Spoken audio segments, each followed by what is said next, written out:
তোমাদের সেদিনকে স্মার্ট আর্টের কাজগুলো শিখাইছিলাম, ঠিক আছে? স্মার্ট আর্টের কাজগুলো খুব কঠিন না, জাস্ট ধরে ধরে যে কোনো ডিজাইনতে রূপান্তর করে নেওয়া। ছবি যদি দিতে চাও ছবি দিতে পারবা, যদি বলো না আমি ছবি দিব না অন্য কিছু দিব সেটাও দিতে পারবা, ঠিক আছে? মেন জিনিস হচ্ছে ভিতরে আর্টগুলো লেখা, টেক্সটগুলোকে প্রোভাইড করা, আর হচ্ছে এগুলাকে বিভিন্ন স্টাইলে নিয়ে যাওয়া, ঠিক আছে? এটা একটা সিম্পল কাজ, তাই না? আজকে যেটা শেখাবো তোমাদের অ্যাকাউন্টিং এর জন্য খুবই ইম্পর্টেন্ট, সেটা হচ্ছে যে কোনো জিনিসকে, যে কোনো ডাটাকে আমরা কি করি, রেখার মাধ্যমে হোক, কলামের মাধ্যমে হোক, পি বা পাইচারের মাধ্যমে হোক, তাই না, আমরা দেখাই না এই জিনিসগুলো দেখানো। তো এটার কাজটা হচ্ছে স্মার্ট, মানে চার্টের কাজ, চার্ট অ্যাকাউন্ট এগুলো দেখাইতে হয়। যেরকম বাংলাদেশের জনসংখ্যা যদি আমরা বিশ্লেষণ করি, প্রায় 17-18 কোটি লোক, তাই না? এখন যদি বলি বগুড়া জেলাতে এত লোক, ঢাকা জেলার ইয়েতে এত লোক, 64 জেলাতে এত লোক, এইভাবে যদি ব্যাখ্যা করতে যায় খারাপ লাগে না? কিন্তু আমরা যদি একটা রেখার মাধ্যমে ব্লক করে দেখা দিই যে বগুড়া জেলাতে এত পার্সেন্ট, ঢাকা এত পার্সেন্ট, এই জেলাতে এত পার্সেন্ট, তাহলে একটা ইয়েতে তুমি বাংলাদেশের রূপ পাওয়া যাচ্ছ যে কোন জেলার লোক সংখ্যা বেশি, কোন জেলার লোক সংখ্যা কম। এই জিনিসটা দেখা সবচেয়ে বেশি ইম্পর্টেন্ট। যেরকম তোমার একটা কোম্পানি আছে, যে কোম্পানিতে অ্যানুয়াল বা বার্ষিক গ্রোথ দেখাতে হয়, তাই না? তুমি দেখাচ্ছ যে 2014 সালে এটা এত পার্সেন্ট লাভ করছে, 2015 সালে এত পার্সেন্ট লাভ করছে, 2016 সালে আমি টার্গেট দিলাম এত পার্সেন্ট লাভ করা। তাহলে কোম্পানির সব কর্মচারীদের একটা টার্গেট থাকে যে আমার এই টার্গেটটা ফিল আপ করতে হবে। কোনো কোম্পানি চায় না আমার গ্রোথ রেট কমে আসুক, ঠিক আছে? একটা কোম্পানি যদি এই বছর 50 কোটি লাভ করে, ওই বছর তোমাদের টার্গেট দিবে 100 কোটি। ওই বছর যদি 100 কোটি ফিল আপ হয়, তারপর বছর দেবে 150 কোটি। এই কোম্পানি সারা জীবন এদের লাভ চায়, কখনো এরা দেখবা না যে কমে আসবে। তো এই জিনিসগুলো, রেখাগুলো বিশ্লেষণ করা এবং বোঝাটা খুবই ইম্পর্টেন্ট, কারণ তোমাদের ভাগ্য কোথায় কি আছে এটা বলা মুশকিল, তাই না? তোমরা হয়তো এখান থেকে পড়ালেখা করে কেউ অ্যাকাউন্টিং এ ঢুকবা, মানে কেউ একটা হিসাব ইয়েতে ঢুকবা, বা কেউ অন্য কোথাও হবে, কিন্তু বড় কোম্পানির যদি একটা কোনো ডাইরেক্টর পর্যায়ে চলে বা নীতি নির্ধারক পর্যায়ে চলে যাও, তাহলে এই ধরনের রেখার মাধ্যমে তোমার পুরো একটা কোম্পানির লাভ লস দেখাতে হবে। সেই জন্য এই চার্টের কাজটা, ইনসার্ট চার্টের কাজটা খুবই ইম্পর্টেন্ট, ঠিক আছে? তো ইনসার্ট চার্টগুলোকে বিশ্লেষণ করা হয়েছে বিভিন্নভাবে, কলামের মাধ্যমে। কলাম মানে কি, আমাদের বাড়ির যেরকম কলাম থাকে, এই কলামের মাধ্যমে দেখানো যায়। যেরকম একটা কোম্পানির বিভিন্ন শাখাগুলোকে তুমি দেখাচ্ছ লাভ ক্ষতির মাধ্যমে। লাইনের মাধ্যমে, লাইন মানে কি, আমরা ক্রিকেট খেলা দেখলাম না, বাংলাদেশ 272 রান করছে, ওই জিম্বাবুয়ে টার্গেট করতে করে যেতে যেতে 137 রানে অল আউট হয়ে গেছে, তাই না? এটা রেখার মাধ্যমে, এটাকে বলা হয় এই রেখা, লাইন লেখা। দেখো লাইন রেখার মাধ্যমে, ওকে। আরেকটা আছে কি পি। পি কাজটা সবচেয়ে আমরা বেশি ব্যবহার করি বা অনেক জায়গায় বেশি দেখা যায়, পাইচার বা পি, অর্থাৎ একটা 360 ডিগ্রি কোণকে আমরা বিভিন্নভাবে ভাগ করতেছি, তাই না? এটা জিরো, শূন্য ইয়েও হতে পারে, 1% হতে পারে। 1% হলে একটা রেখা সৃষ্টি হবে, শূন্য হলে কোনো রেখা সৃষ্টি করবে না, কিন্তু 1% দেওয়া মাত্রই একটা রেখা সৃষ্টি হবে। আবার -1 যদি দাও, সেই রেখাটাও সৃষ্টি হবে, বুঝতে পারছো? বার, বারের কাজটা হচ্ছে কি, ওই কলাম যেরকম থাকে খারাপ হবে, এই হচ্ছে 90 ডিগ্রি ব্যাখ্যা করে থাকে, এটা হচ্ছে বারের কাজ। এইটা, এই কাজটা অনেক সময় লাগে, কারণ এই কাজটা আমরা সচরাচর দেখি না। আমরা ভূমিকম্প টুমিকম্প, এটা কাজটাও আমাদের এক জায়গায় সীমাবদ্ধ না, শুধু অ্যাকাউন্টিং এর জন্য তো মাইক্রোসফট তৈরি করেনি, এটা বিশ্বব্যাপী ওয়ার্ল্ড ওয়াইড তৈরি করা হয়েছে। কেউ এটা নিয়ে ভূমিকম্পর বিশ্লেষণ করতেছে, কেউ এটা নিয়ে একটা রাস্তার দৈর্ঘ্য প্রস্থ নির্ভর করতেছে, সেজন্য ওয়ার্ল্ড ওয়াইড এখানে দিয়ে দেওয়া হয়েছে। এক্স আর ওয়াই, আমরা সচরাচর যেগুলো রেখাই প্রকাশ করি সেটা এক্স অক্ষ হয়, ওয়াই অক্ষ হয়। এক্স অক্ষটি কি ভূমি বরাবর, আর ওয়াই অক্ষ হচ্ছে লম্বা বরাবর। আবার এক্স অক্ষর আবার বিভাজিত আছে plus plus, minus plus, minus minus, plus minus. তো এখানে মাইনাস মাইনাস রেখাটা ধরা হয় ভূমি থেকে নিচে, এটা আমি দেখাই দিব ভূমি থেকে নিচে কিভাবে হয়। তারপরে স্টক, স্টকের কাজটাও লাগে, কোথায় লাগে আমি অনেকে বলতে পারি স্টক এক্সচেঞ্জের কাজ কিনা, স্টক এক্সচেঞ্জে আমি এটা কখনো দেখিনি। তারপর হচ্ছে এটা হচ্ছে সাধারণত আমাদের ওই যে আবহাওয়াবিদরা দেখায় যে বাংলাদেশের আবহাওয়া ঘূর্ণিঝড় হবে কিনা, এরকম এটার কাজগুলো আছে। বা এটাও এটাও কোথাও জানি দেখছি এরকম সব দেখা দেখা, কিন্তু সচরাচর বেশি ব্যবহার হয় কলাম, লাইন, পি, আর এই যেটা, বুঝছো? তাহলে আমরা শুধু আজকে কলমের কাজটাকে দেখি, আস্তে আস্তে আমরা নেক্সটগুলোতে যাব। তে মনে করবা এই রেখা যখনই সৃষ্টি করবা, সেখানে দুইটা অংশ সৃষ্টি হবে। একটাতে তোমার রেখা অংশ দেখাবে, আর একটাতে তোমার হচ্ছে এক্সেলের কাজ দেখাবে। বুঝছো? এক্সেল কাজটা আজকে তোমরা যদি অনেক প্রশ্ন করো যে এক্সেল এটা কিভাবে হলো ওইভাবে, মেনলি তোমাদের দেখাবো ডাটা কিভাবে ইনপুট করতে হয়। ওকে, তো আমরা কলামটা সৃষ্টি করে এখানে একটা ওকে দেওয়ার মাত্রই আমাদের দেখবে দুইটা অংশ খুলে গেছে। একটা হচ্ছে এক্সেল শিট, আর একটা হচ্ছে আমাদের কলাম শিট। অর্থাৎ এটা আমাদের ভিজুয়াল বেসিক, আর এটা আমাদের লেখা শিট। কখনোই তুমি এখানে ডাটা ইনপুট করে কোনো রেখাকে কম্পারা করতে পারবে না, কিন্তু এখানে যে কোনো ডাটাকে তুমি লিখে বা ওটাকে মডিফাই করে তোমার মতো করে করে নিতে পারবা। হ্যাঁ, ছোট বড় হয়। যেরকম আমি এখানে আমার এখানে দিলাম হচ্ছে এটা সাল দিলাম 2011, তাই না? এটা দিলাম হচ্ছে 2012, ঠিক আছে? আর এটা দিলাম 2013। প্রশ্ন করতে পারো 2014-15 কি ঘোড়ার ঘাস কাটতে গেছে? 2014-15 দিতে পারবা। দেখো এইটা আমার এই যে নীল একটা রেখা দাগ দিছে, এই রেখার অর্থ হচ্ছে এটা আমার এরিয়া, এর মধ্যে শব্দটা পুশ করতে হবে। কিন্তু এই রেখার এই এরিয়াটাকে তুমি ইচ্ছা করলে টান দিয়ে বাড়ায় নিতে পারবা যদি তোমার মনে হয়। হলো না? দেখো এখন এখানে আমি দিলাম, অটোমেটিকলি আমার 14-15 নিয়ে নিছে। তুমি যদি বলো কিভাবে, মানে এক্সেলের কাজটা এমন, তুমি যদি এখানে 20 লেখো, হ্যাঁ, তুমি যদি এখানে একটু কন্ট্রোল টান দাও, অটোমেটিকলি র্যান্ডমলি তার সিএল ওয়েজগুলো নিয়ে নিবে। সেরকম এই কাজগুলো অনেকটা ওরকমই, ঠিক আছে? তুমি যদি এখানে 11, এখানে 13, এখানে 15, এখানে 17 দিতা, ওই র্যান্ডমলি এক হ্যাঁ বেজোড় সংখ্যাগুলো বা এক ইয়ে করে, অনেক সময় তুমি এখানে 11 দিলা, এখানে 15 দিলা, এখানে 20 দিলা, কত ডিফারেন্ট করলাম? হ্যাঁ, অটোমেটিকলি করে নেবে। যখন এক্সেলের কাজে আমরা ফুললি যাব, তখন তোমরা এই জিনিসগুলো পানি পান্তা হয়ে যাবে। ওকে, এখন এটার দেখো আমি মনে করি এগুলা এক একটা জেলার নাম দিলাম, তাই না? প্রথম জেলার নাম দিলাম হচ্ছে আমাদের বগুড়া, ঠিক আছে? জাতীয় বিশ্ববিদ্যালয় এত বেশি আপডেট করছে, 2000 ফার্স্ট ইয়ারের অ্যাডমিট কার্ডে বগুড়া বানান বাগড়া লিখছে, BAGRA, ঠিক আছে? আমাদের জাতীয় বিশ্ববিদ্যালয় এত বেশি আপডেট হয়েছে, ঠিক আছে? তা আমরা এখানে দিলাম হচ্ছে বাগড়া লিখবো না, বগুড়া লিখবো, কারণ আমাদের।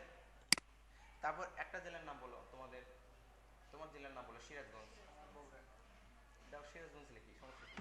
নদী ভাঙা এলাকার লোক, বগুড়ার লোক। আমরা তো তোর শ্বশুর বাড়ির এলাকার লোক নাম লিখি, এটা তো প্রাউড ফিল করো। না, এটা মঙ্গা। বান্ধা, গাই, জিএ গাই, বান, বিএন বান, ধা, DH গাইটাও নিয়ে এসছো আবার। কিচ্ছু করার নাই, সব কপাল।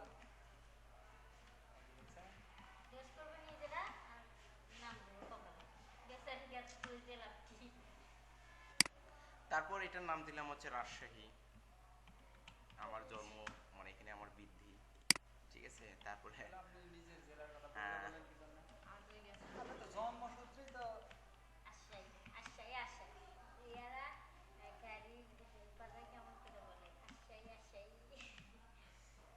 রাজশাহী রাজশাহী রাজশাহী রাজশাহী। চলে আসছে। কি বলছো মামা, রাজশাহী যাবা নাকি? পঞ্চগড়, তারপর হচ্ছে নাটোর, নাটক, তারপর হচ্ছে নাটোর, ও নাটোর, নাটোর। তারপর কি দেই, কোন জেলার নাম দেই? না আমি নাটোর, টিভি টিভি। পাবনা। তারপর হ্যাঁ পাবনা। আপনি তো এটা ভালো চিনবেন। বিশ্বের মধ্যে উপমহাদেশের ইতিহাস চেঞ্জ করে দিয়েছে একটা জেলার লোক। 1757 সালে একটা একটা একটা লোক পুরো মানে আমাদের ইতিহাস, উপমহাদেশের ইতিহাসটা চেঞ্জ করে দিয়েছে, ঠিক আছে? তে উনি কোরআন শরীফের উপরে হাত দিয়ে বলছিল যে সিরাজউদ্দৌলাকে বলছিল যে আমি আপনার পক্ষ হয়ে যুদ্ধ করব।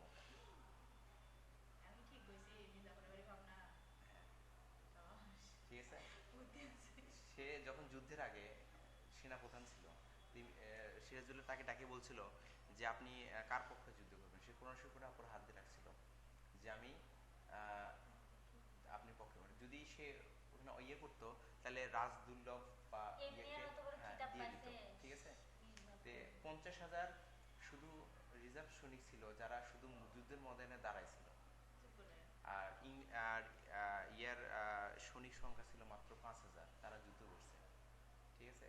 যখন ইংল্যান্ডে এই তথ্য দেওয়া হলো 5,000 আর 50,000-এর মধ্যে যুদ্ধ হয়েছে, তখন ইংরেজ তোমরা জিতলা কিভাবে? বলছে আমরা তো যুদ্ধের ময়দানে জিতে নেই, আমরা আগে ওখানকার ভাইরাস ঢুকাই দিয়ে বসে আছি, অর্থাৎ তারা শুধু দাঁড়াইছিল আর আমরা যুদ্ধ করছি। সেই মির্জাফর যুদ্ধক্ষেত্রে এমন অবস্থা হয়ে গেছিল, যখন মারা গেল রাজদুল্লভ, তখন মির্জাফরকে সাজেশন দিল আপনি যুদ্ধ বন্ধ করে দেন, আমরা সন্ধি করে একটা করি, যুদ্ধ বন্ধ করার সবচেয়ে বড় ভুল হয়েছে, ঠিক আছে। সেই মির্জাফর জীবনে একসময় বলছে যে আমি খাল কাটে কুমির নিয়ে এসেছি, এই কুমিরটা হচ্ছে আমাদের ইংল্যান্ড, ইংল্যান্ড বুঝছো, ব্রিটিশ, যে উপমহাদেশের ইতিহাসটা চেঞ্জ হয়ে গেছে। হয়তো বা সেই সময় যদি আমরা যুদ্ধ না হারতাম, উপমহাদেশে আরো 100 বছর এই মানে রাজতন্ত্র থাকতো, হ্যাঁ, বাংলা শাসন থাকতো। এত কিছু না যাই, তে আমি বুঝলো গাইবান্ধা, ঠিক আছে, এটা নিজ শহর, এটা শ্বশুরের শহর, ঠিক আছে, এটা মেয়ে ছেলে যেটা হোক তার ওই বিয়ে দিবে সেই জায়গা, ঠিক আছে।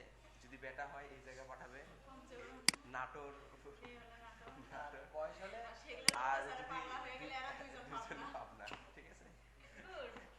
এখনই যে শুরু করছে বেশি দিন নাই, আমরা অচিরেই 2017-18 সাল নাগাদ দুজনে দেখতে পারবো পাবনাতে।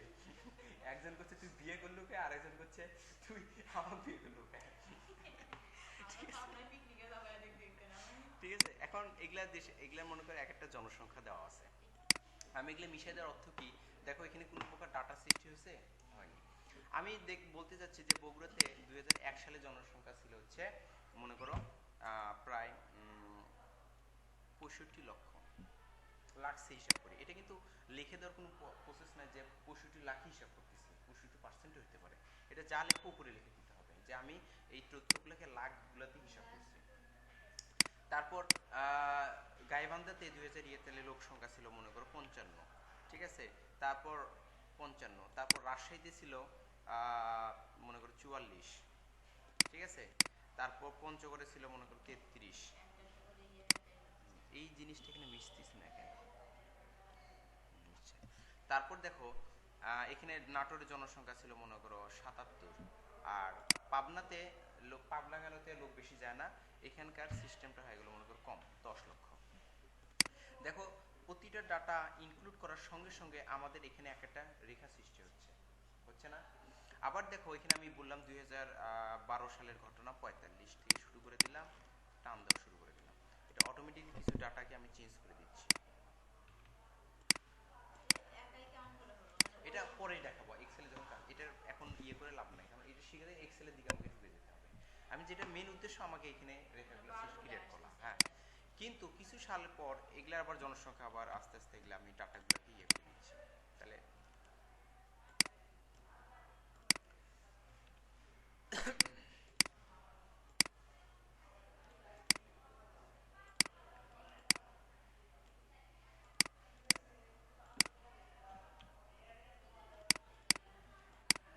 দেখো হচ্ছে না ডাটাগুলো, এটাই হচ্ছে আমার উদ্দেশ্য যে ডাটাগুলোকে দেওয়া। কিন্তু দেখো এখানে যতগুলো দেওয়া আছে মোটামুটি সবগুলোরই ডাটা তৈরি হয়ে গেছে, তাই না। এখন দেখো এই রেখাগুলো যখন ক্রিয়েট হলো, তুমি ইচ্ছা করলে এই রেখার ধরনটা বা এর দেখার পজিশনটা চেঞ্জ করে দিতে পারো। এটা কি লেখা এক একটা তোমার মনে হচ্ছে না? তুমি ইচ্ছা করলে এখানে অনেকগুলো স্পেশাল কিছু তোমার জন্য দেওয়া আছে, ডিজাইন দেওয়া আছে, যেগুলো এই যে এটা হচ্ছে চার্ট স্টাইল, এখানে ইচ্ছা করলে তুমি এটার ধরনগুলো চেঞ্জ করে দিতে পারো, ঠিক আছে, তোমার যদি মনে হয়। কিন্তু তোমার যদি মনে হয় না আমি এরকম কেন করতেছি, আমার প্রতিটা এক একটা কলমগুলোর কালার এক একটা হবে, তো আমি দেখো এখানে কলম ক্রিয়েট করা মানে কি, ডবল ক্লিক করা মানে দেখো এইখানে দুইটা রেখা সৃষ্টি হয়েছে না, অর্থাৎ হচ্ছে এটাকে আমি সিলেক্ট করছি। এখন লেআউট বা ডিজাইন ফরম্যাটে যে কোনো যা এখানে যদি কালারটাকে চেঞ্জ করে দাও, তুমি ইচ্ছা করলে কালারগুলোকে তোমার ইচ্ছা মতো চেঞ্জ করে দিতে পারো। প্রথম একবার ক্লিক করা পুরোগুলো সিলেক্ট হবে, যদি আরেকবার ক্লিক করো শুধু ওই অংশটুকু সিলেক্ট হবে। তুমি ইচ্ছা করলে এটাকে কালারগুলো চেঞ্জ করে দিতে পারো, ঠিক আছে? ওই পুরো সেটটারই কালার চেঞ্জ হয়ে যাবে। হ্যাঁ, মাঝখানে গ্যাপ আসলো কি জন্য? গ্যাপ আসলো এই জন্যে, দেখো বগুড়ার আমি যতগুলো ডাটা দিচ্ছি, বগুড়ার পর এখানে একটা দেখো দাগ চিহ্ন আছে, এর অর্থ হচ্ছে বগুড়ার পর এখানে জায়গাটা কি, তুমি বগুড়া যত জায়গায় পাবা তত গ্যাপটা করে থাকিয়ে যাবে তোমার, একটার সঙ্গে একটা কখনো এক হবে না। সাল এক হ্যাঁ, জায়গা থেকে আরেক জায়গায় কারণ চলে যাবে। একটা ডাটা আরেকটা ডাটার সঙ্গে একটু থাকবে, ওইটা না, রাজশাহীর মাঝখানে গ্যাপ, পঞ্চগড়ের মাঝখানে গ্যাপ। কারণ তুমি একটু ডাটাকে একটু ভালো মতো বিশ্লেষণ করে তোমাকে বুঝাই দিই। কারণ আমি এখানে যদি এডিটে যাই, দেখবা রাজশাহীর ডাটাগুলো একটু কম দেওয়া আছে। এই যে গ্যাপ দিছি না, এই গ্যাপগুলোর মানে বুঝছো, এই যে গ্যাপ দিছি না, এখানে গ্যাপ সৃষ্টি না করে দেখো এখানে একটা ডাটা তৈরি হয়ে গেছে, গ্যাপটা আর নাই। কারণ এখানে যে ডাটাগুলো আমি দিছি তার প্রেক্ষিতে এখানে আমার ডাটাগুলো ইনক্লুড হয়েছে, বুঝতে পারছো? এখন এটাতে তোমার ডিফল্ট কাজ আরো আছে, তুমি চাচ্ছ এরকম ডিজাইন আমার পছন্দ না। আই মিন আপনি ওই 3টে জেলার মানে আদমশুমারির টাকাটা মারা গেছে, তিনটা গ্যাপ। হ্যাঁ, তো এখন এখানে দেখো এডিটে চার্ট লেআউটের ভিতরে তুমি যদি ঢুকো, এগুলার স্টাইলগুলোকে চেঞ্জ করে দেয়, এটা একটা ভালো জিনিস। দেখো সবগুলো আমি মানে লেখাগুলোকে বেশি করে দিছি, ওকে। তারপর দেখো তুমি যদি বলো এখানে ক্লিক করে দিবা, এটার দিবা, এটার ডিজাইনটা কেমন দেখবা, দেখো গ্রাফিটিক্যাল দেখাই দিছে, ঠিক আছে? দেখো এটা 90%, ঠিক আছে? তারপর এখানে যদি ক্লিক করো, এটার একটা ডিজাইন, এগুলা কিন্তু এক একটা স্টাইল, তোমার যেটা পছন্দ তুমি সেই ধরনের স্টাইল এখান থেকে নিতে পারবা। দেখবা এটা প্রতিটা মাথার পর লেখাগুলো কি হয়েছে। তুমি যদি বলো লেখাগুলো ঘিজিমিজি হয়ে যায়, তুমি এখানে একটু মাউসটা নিয়ে যা এটাকে একটু বড় করে দিবা লেআউটটাকে, তাহলে এই ইয়েগুলো ফাঁকা হয়ে যাবে, ওকে। এটা সবচেয়ে ভালো হয় লেআউটের ভিতরে যে আমরা অর্গানাইজেশন পোর্টাল করে দিলে এটাকে আরো বেশি বড় করে নিতে পারবা।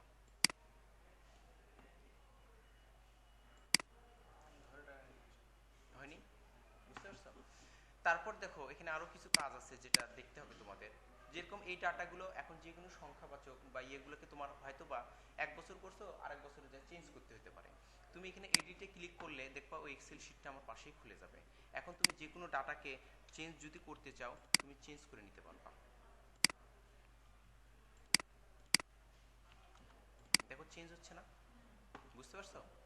এখন যদি বলো যে তুমি এখন কোনো এক কারণে বগুড়াতে 2013 সালে, হ্যাঁ, যেভাবে নিধন করা হয়েছিল তার প্রেক্ষিতে জনসংখ্যা গেছে কমে, এখন -20 দিলা, অর্থাৎ -20 মানে কি আমাদের ভূমি, এটা যদি ভূমি হয় এর নিচের দিকে চলে যাবে, এই রেখাটাকে দেখবা ঠিক নিচের দিকে আমাদের দেখাচ্ছে, বগুড়ার মানুষই নাই, সব ঠিক আছে? বিশ্বের কতগুলো দেশ আছে যাদের মাইনাস জনসংখ্যা, তার মধ্যে হচ্ছে সুইজারল্যান্ড, ফিনল্যান্ড, এগুলো দেশগুলোকে মাইনাস জনসংখ্যা বলা হয়, অর্থাৎ জনসংখ্যা আর গড় ইয়ার মাইনাস হয়ে যায়, বুঝতে পারছো? তাই না? তুমি যে কোনো রেখাকে যদি একটা সামনে মাইনাস দিয়ে লেখো, ও নিচেরটা ওটা চলে আসবে। এখন তুমি প্রশ্ন হলো আমি এগুলো সবগুলো সংখ্যাবাচক কার মধ্যে কার বলেছি, সবগুলো 100-র মধ্যে, তাহলে আমার পজিশনটা কোথায় দেখাচ্ছে? এখন তুমি যদি কোনো কারণে এই জনসংখ্যাকে এইভাবে রূপান্তর করো, কতর মধ্যে দিলাম? 1000, বুঝতে পারছো? যেটা বড় সেটা বড় করে দেখাবে। এগুলো সবগুলো ডাটাকে আবার যদি এরকম করে নিয়ে এসো, দেখো ওই রেখাগুলো ওরকম পজিশন নিয়ে নেবে। তুমি যত বড় ডাটা দিবা সেই জিনিসগুলো তোমার পজিশন অনুযায়ী সেই অনুপাতে নিয়ে নেবে, বুঝতে পারছো? এটার মধ্যে কার কোনো সমস্যা আছে নাকি ডাটাগুলোকে ইনক্লুড করা? হ্যাঁ। এখন দেখো এখানে লেখা আছে চেঞ্জ টাইপ। তুমি যদি বলো আমার এই রেখাটা পছন্দ না, এরকম হচ্ছে না, তুমি এটাকে লাইন আকারে নিয়ে যায়, লাইনটার যে কোনো একটা স্টাইল এটাকে সিলেক্ট করো, ওকে দিয়ে দাও, দেখো সবগুলোই লাইন আকারে হয়ে গেছে। তুমি আবার চেঞ্জের মধ্যে ঢুকে যদি পাই করে দাও, পায়ের যে কোনো একটা স্টাইলটাকে সিলেক্ট করে দাও, তুমি এখানে দেখাবো এটা, বুঝছো? তুমি এখান থেকে যতগুলো সিলেক্ট করবো আবার পাইগুলো এখানে তোমাকে দেখা দিবে। তুমি যদি এই অংশটুকু সিলেক্ট করো, যদি বলো আমি এই অংশটুকুর কালারটা চেঞ্জ করে দিব, বুঝতে পারছো না?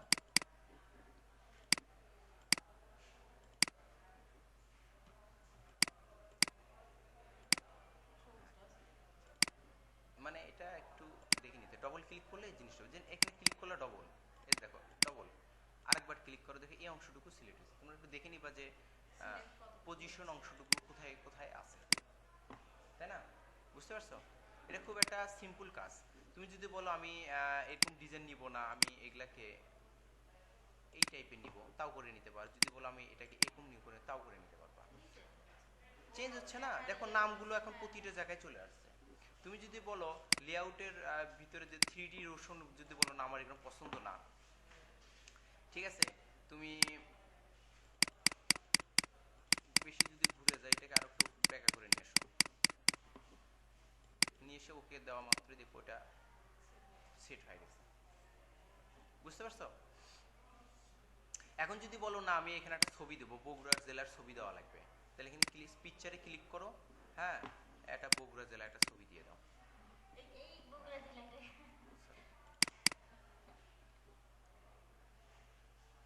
এখানে ছবি ছবি দেওয়ার জায়গাটা আমি দেখতেছি, আছে আছে, থামো, অবশ্যই আছে, এই দেখো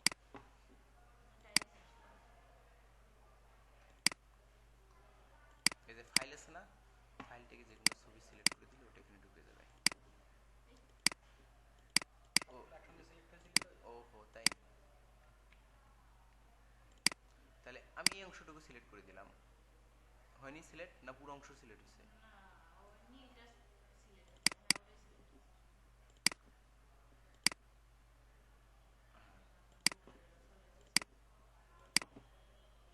দেখো সিলেক্ট হয়েছে না? পাঞ্চাগড়। বুঝতে পারছো? তুমি যদি একটু সিলেক্ট করে দাও, করা যায় আর না যায়। সবই করা যাবে ইনশাল্লাহ, আমি আছি না, সবই করা যাবে।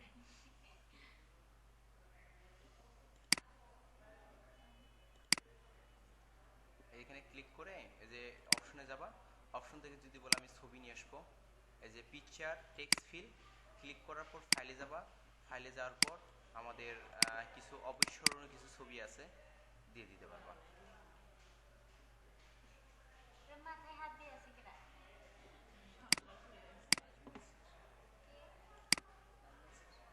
বুঝতে পারছো? এটার কাজ কি তোমরা বুঝতে পারছো নাকি সেটাকে বলো, ইনসার্টের কাজ, তাই না? করতে পারবো কিনা? এই কাজটা শেষ করার পর দেখবা আরো আছে, এখানে বার আছে, ইচ্ছে করলে বার, এটা এক্স রেখা, এগুলা কোনো কিছু না, জাস্ট তৈরি করে নিয়ে খালি ইয়ে করে দেবা। আর লাস্টে একটা কাজ শিখে দেই, এই কাজটা তোমাদের জন্য খুব ইম্পর্টেন্ট, মোস্ট ইম্পর্টেন্ট। যেরকম আমি একটা ব্যক্তির ছবি নিয়ে আসতে যাচ্ছি বা ডেকোরেট, যেরকম আমি একটা সিগনেচার করছি, সেই সিগনেচার অংশটুকু দরকার আমার, তাই না? সাপোজ তুমি এখানে একটা সিগনেচার করছো, আমি ওইটা সিগনেচার নিতে পারতেছি না, সাপোজ আমি এখানে একটা কিছু লিখে দিলাম, আসছে আমি এখানে নাম লিখলাম, এটা মনে করো আমার সিগনেচার, যে কোনো একটা ডকুমেন্টের সিগনেচার আমি দিছি, সাপোজ ধরো এটা সিগনেচার, তোমাকে আমি বললাম এই সিগনেচারটা আমার যে কোনো একটা জায়গায় বা এই পজিশনে নিয়ে এসে একটা সিগনেচার অ্যাড করে দাও, এটা কিন্তু অনেকটা ঝামেলাপূর্ণ কাজ। তো এটা করার বা তোমাকে একটা বলি ইকুয়েশন দেখানোর জন্য বলতেছি, যে তোমাকে এরকম একটা সূত্র ওই জায়গা ইনক্লুড করতে হবে, তাই না?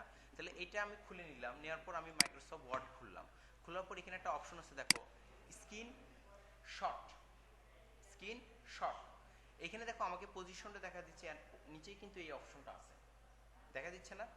স্ক্রিনশটে ক্লিপ, এখানে ক্লিক করলা, করার পর আমার ওই স্ক্রিনটা সরে গেল, যে অংশটুকু দেখানো হচ্ছে দেখো এখানে একটা বারের মতো চিহ্ন, অর্থাৎ যে অংশটুকু তুমি মাউস দিয়ে ক্লিক করে টেনে নিয়ে আসবা ওই অংশটুকু কাট হয়ে আমার ওই জায়গাতে চলে যাবে, তাই না? অনেক সময় অনেক ডকুমেন্ট হয় যেগুলো আমাদের আনতে হয় কাজের ক্ষেত্রে, সেগুলো এখান থেকে নিতে পারবা। নট অনলি এটা না, তুমি যে কোনো একটা ছবিকেও তুমি নিয়ে আসতে পারবা। মনে করো তুমি এখানে অনেকগুলো ছবি আছে না, অনেক ব্যক্তির ছবি আছে, তাই না?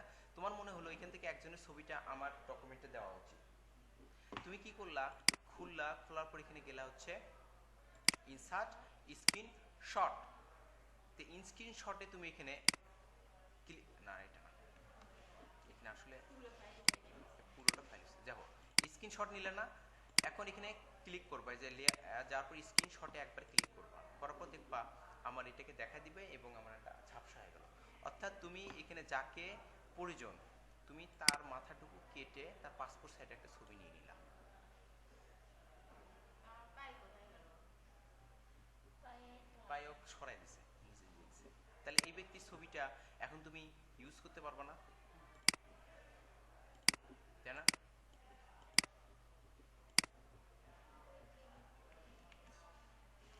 ছবি এখানে আনা যাবে না? হ্যাঁ আনলাম তো, দেখো এই ছবিটা এখানে তুমি ইচ্ছা করলে নিয়ে যেতে পারবা। কিন্তু যে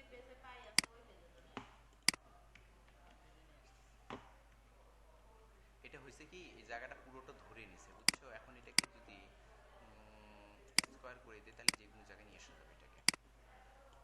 যদি বলো না আমি এখানে নিয়ে আসবো না, এটা একটা জায়গা ধরে আছে, তুমি এটা যদি বিহাইন্ড দ্য টেক্সট করে দাও তাহলে এটা যে কোনো জায়গায় মুভ করে নিতে পারবা। বিহাইন্ড দ্য টেক্সট না করে ফ্রন্ট অফ দ্য টেক্সট করে দিই, আনা গেছে? বুঝতে পারছো? তাহলে স্ক্রিনশটের কাজটা কি বুঝতে পারছো?